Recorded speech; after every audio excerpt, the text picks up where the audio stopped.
Common mistakes that active adults and athletes make that lead to injury happen all the time. And we're going to talk about some of the most common ones. So the first one we're going to touch on is increase in volume too fast, or in other terms, overuse injury. So what is volume?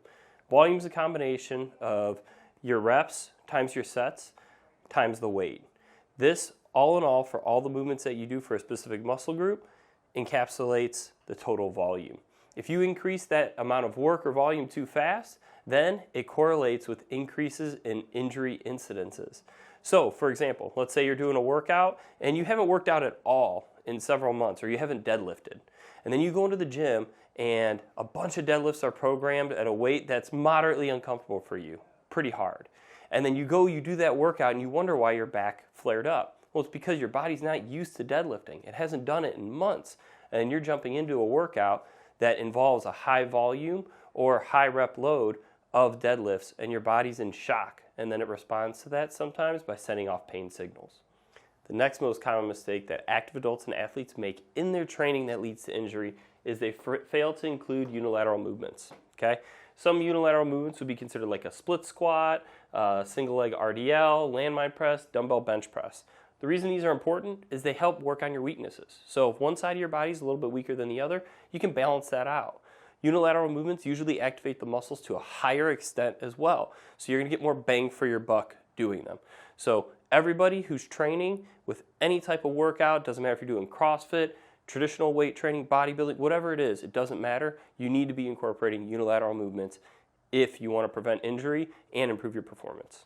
The next most common mistake that active adults and athletes make in their training that leads to injury is they progress too fast. And this can be done in several different ways. We'll use two of the most common. So they'll progress in weight too fast. So instead of starting with a lighter weight and then working their way up into a heavier weight over time, they might get a little bit of a ego boost, and they'll look around and they'll say, oh, well, so-and-so's doing that weight. I think I can do that too. And then they jump in and they just skip steps. You should not skip steps in your training. There's a reason it's progressive overload, because if you skip the progressive part, you get hurt. The other thing that most athletes will do, or the other mistake that most athletes will make, is they will progress in a movement pattern too fast. So for example, they will try to do a kipping pull-up or a butterfly pull-up before they're able to actually do just a general strict pull-up. They haven't built the foundational strength, so they're trying to skip steps in a skill or technique, and that causes them to get injured. So the next mistake most athletes make in their training that leads to injury is they're not well-rounded. So let's say somebody really enjoys basketball. So they decide, I'm going to go out and I'm going to play basketball 3 to 4 times a week. But they don't do any strength training in the gym. So they're not building strength, but they're fatiguing their muscles on a consistent basis. So yes, it's very sports specific. Will you get a little bit better at basketball by doing that? Absolutely. But are you doing what's best for your body? No. You're likely overtraining and increasing the volume of basketball that you're playing without actually increasing your body's ability to be resilient to injury by strength training and building power specific to that sport. Lastly, the final mistake, and this is probably the worst one of all, is you see people do dumb stuff in training. What do I mean by dumb?